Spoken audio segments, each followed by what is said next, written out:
Today, I challenged myself to animate a fight sequence within 500 hours. Last time, I only did 100 hours, and while it turned out cool, it was way too short.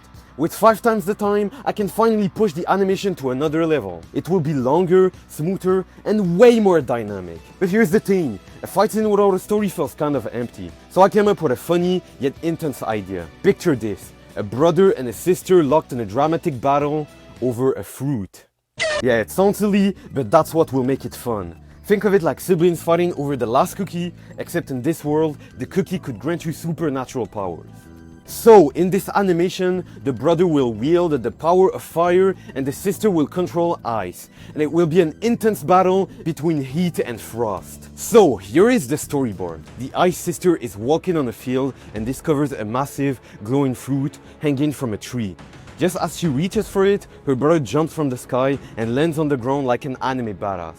The moment their eyes lock, they sprint towards each other and the real fight begins. In this animation, I'm planning at least 4 key cinematic shots. A rotating camera angle as they exchange blows, a slick backflip from the sister as she dodges, the brother blasting into the sky like Superman with his flames, and finally an epic slow motion clash to seal the fight. Of course, I'll be adding even more crazy cuts to keep the energy alive.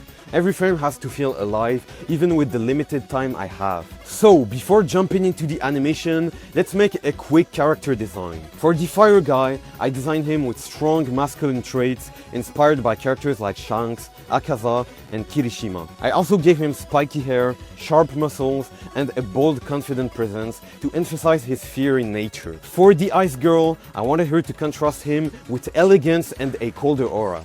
I took inspiration from Stussy in One Piece for her voluminous hairstyle and I gave it frosty blue tone to reinforce her icy power. The combination of her elegant design and chilling color palette makes her stand out perfectly against the fire character. I already spent a couple hours on these 2 steps, so it's time to get into the animation. But one more thing before starting the animation is that I made the backgrounds on Procreate and I made them so that they match the storyboard. The reason why I do this is to get an idea of the atmosphere and use them on my animation so that I can save time later. Now, since the opening shot is just the tree with the fruit, I didn't want to spend half of my 500 hours just animating leaves swaying around. So I kept things simple. The tree itself is animated in 2D with the wooden trunk as a still frame. Then I just added basic shadows movement to give the illusion of depth and wind. It's a little trick to save time without losing the vibe. Where I really push the details though is the fruit. Before starting this project, I was actually scrolling on TikTok and I stumbled upon an art tutorial where someone was showing how to paint a glossy apple. I thought, hey, this looks really cool, let me try it. And I gave it a shot and the result looks surprisingly interesting. So for the animation, I ended up simplifying the method, but the fruit is still the most important element in the whole scene. It's the most detailed. That's because making anything glossy is way more complex than it looks. You need multiple layers of shadow, subtle gradients, and light reflection to make it feel shiny and alive. It's a small detail, but it adds so much more to the atmosphere. In the next cut, I had to redraw the fruit up close, which meant adding even more details. This single shot alone took me around 25 hours to complete. I work with multiple shades to capture the depth and precision. And the compositing required a lot of fine-tuning to achieve a realistic feeling. To push the realism even further, I also added a subtle reflection of the cloud on the fruit's surface. Funny thing is, I still don't even know what kind of fruit it's supposed to be. I basically just took an apple, added some leaves, and made it blue and glossy. Since there's very little blue in the nature, the color choice really emphasized how rare and otherworldly it is. Then it was time to draw the girl, and I was tired of not having names for them, so I finally decided on them. The guy is called Pyrus, which means flammable in Greek, and the girl is Yuki, which simply means snow in Japanese, a popular and elegant name. For this specific cut, Yuki won't be moving. She'll be in a still frame, but her hair will swing in the wind. It's a complex shot because the movement is very slow, which requires many frames and it needs to loop seamlessly. To get the motion right, I first simplified her hair before doing the clean lines, which really helped. Then I drew the keyframe showing her hair in different positions, and connected them with in-betweens. Basically, her hair got more workout than I did that day. The next cut is more complex because it includes a small movement of Yuki reaching for the fruit, plus another looped animation. Luckily, Yuki is far away in this shot, which means fewer details are needed. This time, I decided not to animate the tree and the fruit. Since the shot starts zoomed in on Yuki and then zooms out, the tree won't be in focus for too long. Plus, the tree was probably relieved to get a day off from animation. The next cut focuses on a still frame of Yuki's hand, to which I added a little bit of light to catch the viewer's eye.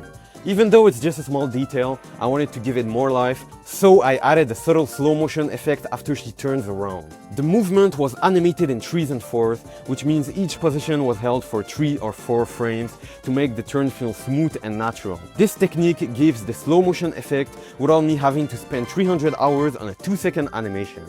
And honestly, that tiny turn probably took more time to animate than it looks. Speaking of hours, I've already spent around 80 hours on all of this, and I've been working a bit slower than usual, focusing more on quality and getting the details right. But now it's finally time to dive into the action, starting with the scene where Fyrus suddenly spawns out of nowhere. To create a quick, powerful landing for Fyrus, I knew I needed a speed contrast. I animated him falling slowly at first since he is far away from the camera. Then he progressively gets faster as he gets closer. At the beginning, he is animated in 3s, and in the middle, where he's falling quickly, he is animated on 1s. After the landing, the movement slows again. But something still felt off. The animation wasn't fluid enough. To fix it, I added smoke, which I fully animated on 1s. And the difference is huge. It's so much more impactful now. Before, he looked like he was floating. Now he feels like a missile traveling at light speed. Now, to stay efficient, I'm skipping the still frames and small movement for now, and I will add them later after I finish the intense animations. Remember when I said I wanted to make a cut where the camera rotates and Yuki does a flip? Well, I figured, why not combine everything into one insane cut? A backflip while the camera rotates. To get a decent idea of the background I was going to animate, I first simplified it with basic lines and focused on animating the key pose of the characters. I created a little choreography.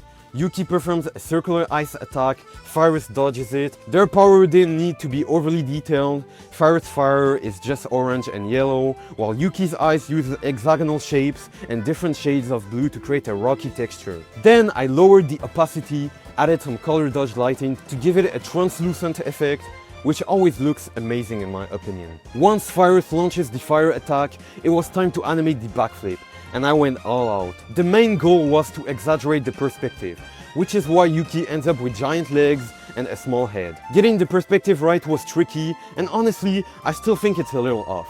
But I've already spent way too many hours on this cut trying to perfect the anatomy. Another challenge was the background. I had to rotate the ground texture and use the perspective tool to make it look like it was a 3D spinning animation. Then I added a scrolling image for the second background. At first, it kinda looked like a PowerPoint presentation, so I had to hide some of the issues with effects like fog. It's not perfect, but with all the added effects, it ends up looking pretty good. After all that aura farming, Yuki launches another ice attack straight at Fyrus. I mean, come on, she's just so stylish. To animate his shocked reaction, I kept it simple.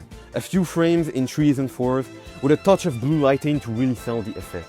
The next cut is a bit tricky. Fyrus not only deflects the ice attack, but he also jumps over it and does a flip. I don't know what it is about flips, but I just really love animating them. For the ice, I used the same technique as before to create the crystal effect with the squarish shapes.